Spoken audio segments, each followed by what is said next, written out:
تھا جو ویسٹ پاکستان تھا، اس میں ذوالفقار علی بھٹو خان صاحب نے حکومت بنائی، اور وہ پھر ایک جمہوری نظام تھی جس میں باقی کمزوریاں تو تھیں لیکن اس میں بہرحال آئین بنا پائے اور اتفاق رائے سے بنا پائے۔ دوسری بات یہ کہ اس میں سویلین جو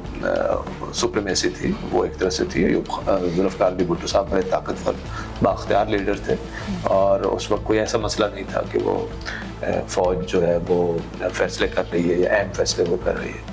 لیکن پھر وہ بھی نظام زیادہ دیر پا ثابت نہیں ہوا، اس کی بھی کئی وجوہات ہیں جو پہلے ہم نے تھوڑی سی ڈسکس بھی کی ہیں۔ تو اب ہمارے ہاں پھر ایک اور جو ہمیں بہتر فیز نظر آتی ہے ہمارے جمہوری نظام کے سفر میں، وہ ہے کہ جب مشرف صاحب وردی اتارتے ہیں، پیپلز پارٹی کی حکومت بنتی ہے۔ اگرچہ اس وقت بھی بڑا سانحہ ہو گیا، بے نظیر صاحب کی شہادت ہو گئی،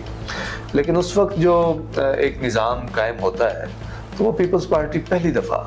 ہمارے ملک میں کوئی سیاسی جماعت وہ 5 سال پورے کرتی ہے، مطلب جماعت 5 سال پورے کرتی ہے۔ وزیر اعظم ابھی بھی 5 سال پورے نہیں کرتے، اور زرداری صاحب صدر کی کرسی پہ بیٹھے ہوئے وہ بھی 5 سال پورے کرتے ہیں، لیکن وزیر اعظم صاحب پہلے گیلانی صاحب تھے، پھر راجہ پرویز اشرف صاحب آ گئے، تو وزیر اعظم ٹرم پوری نہیں کر سکے۔ اس سے پہلے چارٹر آف ڈیموکریسی ہو چکا تھا، تو یہ ٹرم پوری کرنے میں ایک تو ظاہر مشرف کو نکالنے کے لیے جو جدوجہد ہوئی تھی، کچھ اس کے ثمرات تھے وہ لوگوں کے ذہن میں تازہ تھا، کچھ چارٹر آف ڈیموکریسی میں کچھ basic rules of the game طے ہو گئے تھے، جس میں ایک بڑی بات یہ تھی کہ آئندہ ہم ایک دوسرے کو ڈیسٹیبلائز نہیں کیا کریں گے۔ اس کے بعد PMLN کی حکومت آتی ہے، تو وہ بھی پارٹی 5 سال پورے کرتی ہے، وزیر اعظم 5 سال پورے نہیں کرتے۔ چونکہ وہ جو پیپلز پارٹی اور PMLN کے بیچ میں اتفاق تھا کہ ہم ایک دوسرے کو ڈیسٹیبلائز نہیں کریں گے،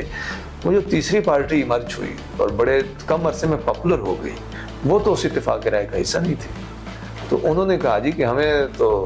یہ آپ کا یہ جو جمہوریت پہ تو نہیں تھا، یہ تو آپ کا کرپشن پہ اتفاق تھا، تو انہوں نے نیریٹو اس طرح سے بنایا،